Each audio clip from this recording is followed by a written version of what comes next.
Hi everyone, welcome to learner ভাইয়া YouTube channel. তোমরা সবাই দেখতে পাচ্ছ ক্যাপসুল ফর কম্পিটিটিভ এক্সাম।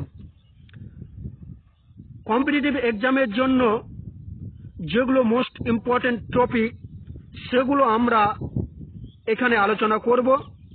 চলো শুরু করা যাক আজকের টপিক। তোমরা সবাই দেখতে পাচ্ছ মেন্ডেল এবং তার মোটর গাছ সম্বন্ধে আজকে আলোচনা করব। মেন্ডেলের পুরো নাম কি? আশা করি সবাই আমরা কম বেশি জানি, গ্রেগর জোহান মেন্ডেল। এবং তিনি একজন ধর্মযাজক ছিলেন এবং তার পাশাপাশি তিনি পড়াশোনা করেছিলেন বংশগতি সম্বন্ধে, অর্থাৎ হেরিডিটি সম্বন্ধে। এবং রিসার্চ করার পরে তিনি বংশগতির সংজ্ঞা দিয়েছিলেন। কি সংজ্ঞা দিলেন? তিনি বললেন যে বাপ মায়ের ক্যারেক্টার অর্থাৎ প্যারেন্টাল ক্যারেক্টার যে প্রক্রিয়ার মাধ্যমে সন্তান সন্ততিতে অর্থাৎ অফস্প্রিংয়ে সঞ্চারিত হয় বা যায়, সেই প্রক্রিয়াটাকে হেরিডিটি বলা হয়। আশা করি ক্লিয়ার হলো। তাহলে হেরিডিটি কি হলো?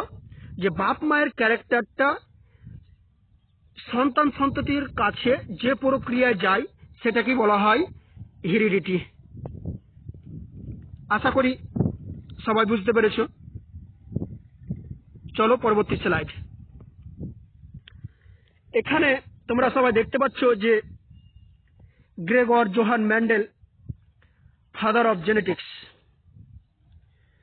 তিনাকে ফাদার অফ জেনেটিক্স বলা হলো কেন? কারণ তিনি জেনেটিক্স সম্বন্ধে প্রথম আলোচনা অর্থাৎ পড়াশোনা এবং বিস্তারিত আলোচনা করেছিলেন এবং সেটাকে তিনি সবার সামনে উপস্থাপনা করেছিলেন। এবং এই মেন্ডেলের একটা তার জীবনের দুঃখ কাহিনী আছে, যেটা আমরা নিশ্চয় তোমাদের পরবর্তী ভিডিওগুলোতে কোনো একটা ভিডিওতে বলবো। তিনি তিনার সাকসেস নিজের চোখে দেখতে পাননি, শর্টকাটে এটা বললেই হয়। এবং তিনি যেগুলো রিসার্চ করে বলেছিলেন পরবর্তীতে সেগুলোই প্রুফ হয়েছে এবং আজকে সায়েন্টিস্টরা তাকে মানতে বাধ্য হয়েছে ফাদার অফ জেনেটিক্স। এবং তার পরবর্তী পয়েন্ট তোমরা দেখতে পাচ্ছ যে পিওনার্স অফ জেনেটিক্স, সেটা হচ্ছে গ্রেগর জোহান মেন্ডেল। পিওনার্স মানে কি? পিওনার্স মানে হচ্ছে অগ্রদূত। আমরা জানি মানে যে প্রথম ও বিষয়ে আলোচনা শুরু করে সেটাকে বলা হয় পিওনার্স। অর্থাৎ জেনেটিক্স সম্বন্ধে সর্বপ্রথম আলোচনা শুরু করেছিলেন কে? আলোচনা করেছিলেন প্রথম গ্রেগর জোহান মেন্ডেল। এজন্য ওকে ফাদার অফ জেনেটিক্স বা পিওনার্স অফ জেনেটিক্স বলা হয়। এগুলো কম্পিটিটিভ এক্সামের জন্য মোস্ট ইম্পর্টেন্ট। চলো পরবর্তী স্লাইডে। আমরা হেডিং দেখতে পাচ্ছি পি প্ল্যান্ট। তিনি পড়াশোনা করেছিলেন হেরিডিটির উপরে এবং পরীক্ষা করে দেখিয়েছিলেন মটর গাছের ওপর পরীক্ষা করলেন এবং তিনি সবাইকে দেখিয়ে দিয়েছিলেন পরীক্ষার মাধ্যমে যে হ্যাঁ, বাপ মায়ের ক্যারেক্টার কিভাবে তাদের পরবর্তী জেনারেশনে যায়। আমাদের মনে প্রশ্ন হতে পারে যে মটর গাছকে কেন তিনি চুজ করলেন? এটারও কারণ আছে অনেক, আমরা অন্য কোনো একটা ভিডিওতে নিয়ে আসবো নিশ্চয়। আজকে যেটা আলোচনা করছি, তিনি পরীক্ষা করেছিলেন মটর গাছের উপরে, এটাও ইম্পর্টেন্ট। এবং আশা করি আমরা সবাই প্রায় জানি মটর গাছের বিজ্ঞানসম্মত নাম কি।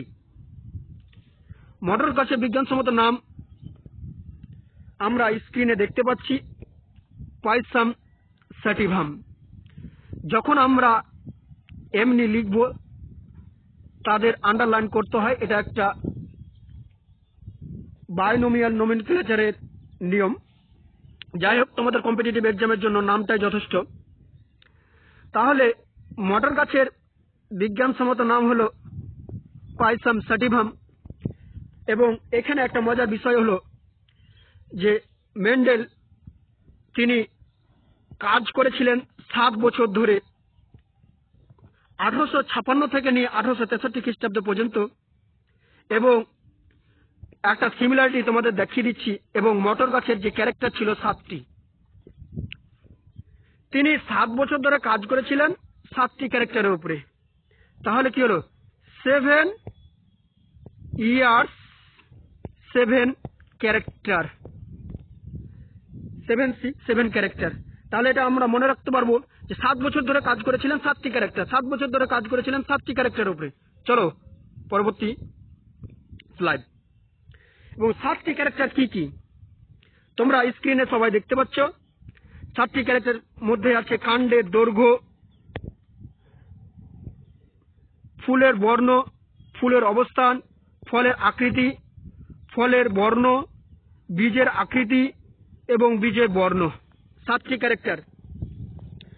এবং 7টি ক্যারেক্টারের মধ্যে তোমরা একটা জিনিস লক্ষ্য করলে তোমরা দেখতে পাবে যে দেখো এখানে নিচ থেকে বীজের আকৃতি এবং বীজের বর্ণ, বীজের আকৃতি এবং বীজের বর্ণ, ফলের আকৃতি এবং ফলের বর্ণ, এবং ফুলের বর্ণ, কিন্তু ফুলের এখানে আকৃতি নয়, ফুলের অবস্থান।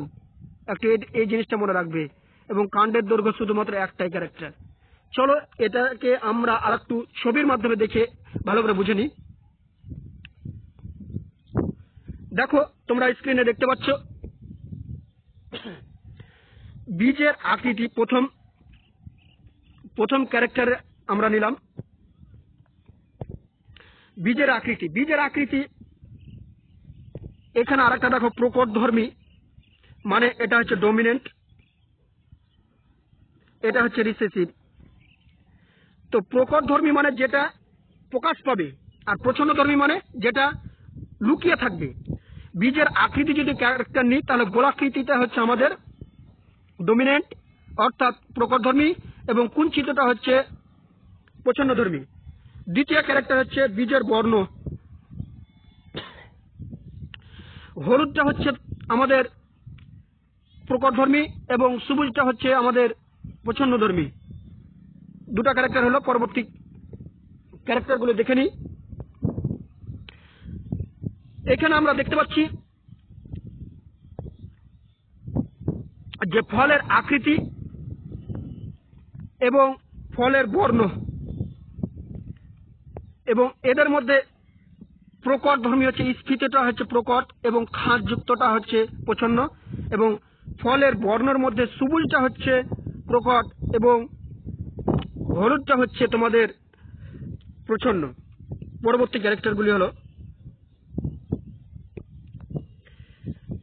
এখানে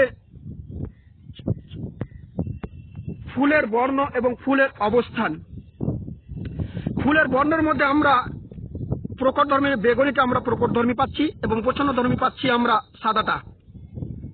এবং ফুলের অবস্থান যদি আমরা লক্ষ্য করি, কাক্ষিকটা হচ্ছে আমাদের প্রকট এবং শীর্ষস্তরটা হচ্ছে আমাদের প্রচ্ছন্ন। কাক্ষিক মানে হচ্ছে টার্মিনাল অর্থাৎ সাইডে যেটা ফুল হবে সেগুলো হচ্ছে কাক্ষিক, এবং এটার ক্ষেত্রে যে শীর্ষস্থ অর্থাৎ শীর্ষে অর্থাৎ মাথায় যদি ফুল হয়ে যায় সেটা হচ্ছে প্রচ্ছন্ন।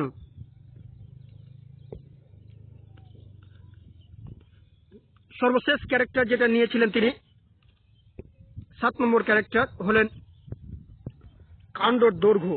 আর এটা নিয়ে আমরা বেশি বেশি আলোচনা করব যে দীর্ঘ এবং খর্ব।